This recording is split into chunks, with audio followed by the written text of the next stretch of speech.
You to will. For example, say there's a bad person. He wants to kill someone.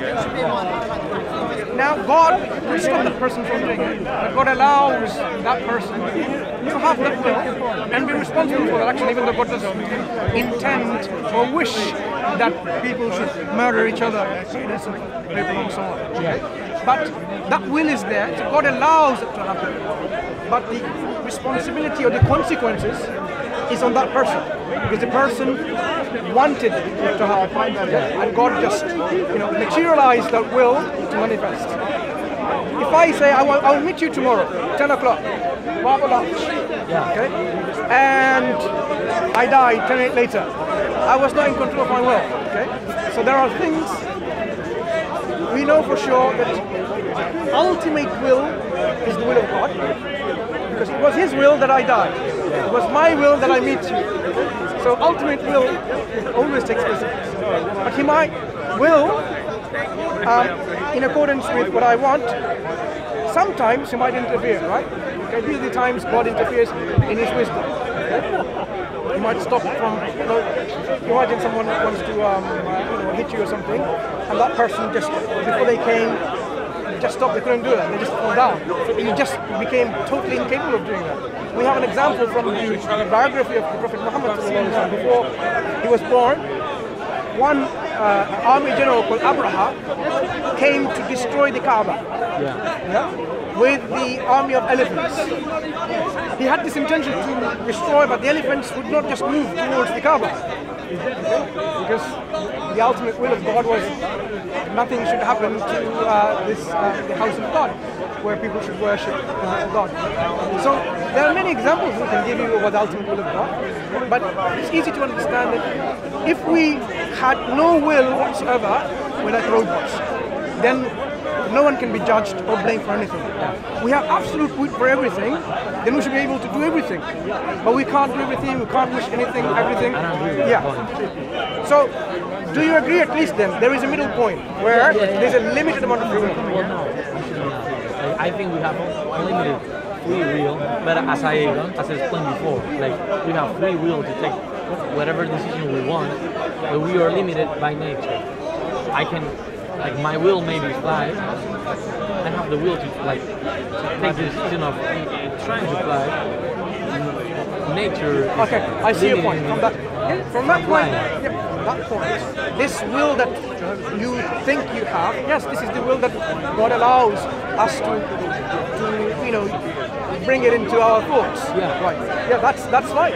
So Islam doesn't say, but whether it materializes is a different thing, which you agree with, because manifesting the will is a different thing from willing.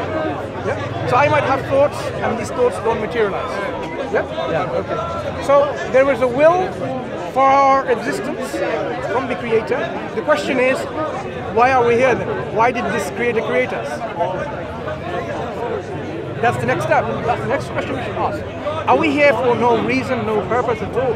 Or is there a purpose of our existence? That's a question I cannot answer. Yeah. That's the question that we can think about it, but our thinking will be speculation. And at best it will be speculative. I think we are here to be good, I think it's here to be nice, I think we're here to be generous. People can bring up lots of reasons. But the real purpose, the real reason, can be only known from the Creator Himself, the Creator itself. The Creator tells you, this is the reason I created you. Do you agree? Because we can speculate about some of the things. From the spiritual perspective, of course. From any, if you think about this, people have different understanding in terms of why they're here. Whether they're humanists, atheists, secularists, agnostics, religious people, you can see that people have a difference of opinion exactly what is the purpose of their life. Okay? So, because of these differences, obviously you can't pinpoint to them, okay, that's the real answer, can you? Because who's right? So when you have questions like this, the best solution, or the answer to this question is, the one who created you will tell you. So if I've made something, if I made an object like this, you can say, oh, you know what, this is for to putting the nail in the ground. Yeah. You can use that like a metal, piece of metal, but obviously it might have another purpose, like it's a phone, right, to speak and whatever. So the one who makes it will tell you the purpose, why it's made. So it is reasonable to understand that the Creator who created us tells us what the reason is.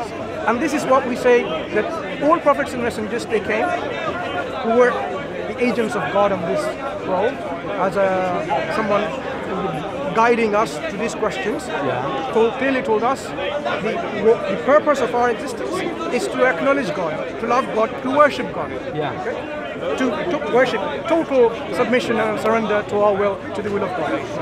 And that then signifies that, okay, the gratitude to this Creator, because the essence of worship is gratitude. We are actually being grateful for everything.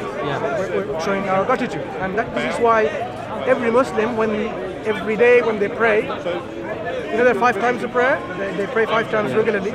Within those 5 times of prayer, there are at least 17 times they say like Alhamdulillahi Rabbil Alameen, minimum, which means all praise and all gratitude belongs to God, Lord of all the worlds. Okay? So we are constantly, bringing us back to this reality of submission and surrender to this Creator who created us for this purpose. Now, this is mentioned in the Quran. This is taught by the last Prophet Muhammad. This is the message God gave, but there was a series of messages from the day that God created human beings. Everyone came, when I say everyone, all the guides who were prophets and messengers raised to guide the people. They said the same thing about the purpose of life. Because we're not here to live forever. And history is an evidence that people have died and people will die and we will die.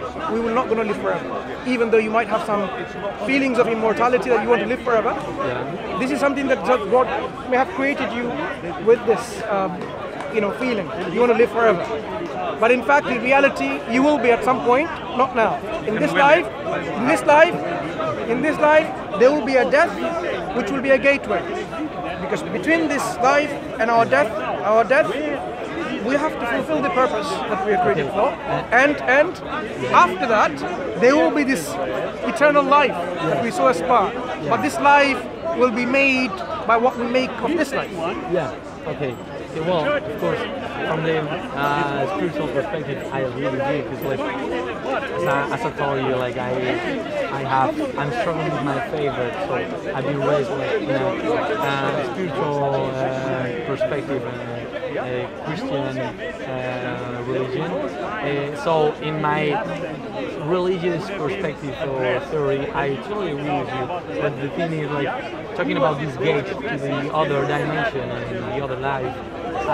Right there, we are going beyond the nature laws that we know and that we can study and that we can see here in life. So my question is, have you ever seen here in life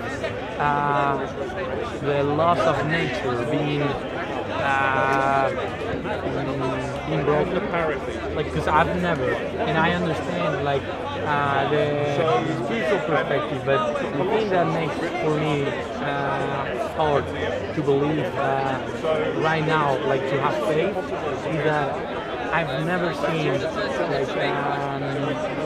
the laws of nature being broken, and that I have no evidence at all, scientific evidence, in that there may be a second life, which doesn't mean that there won't. But for me, it makes it hard to believe it, because I have no evidence at all. In the times past, the laws of nature which we understand were broken.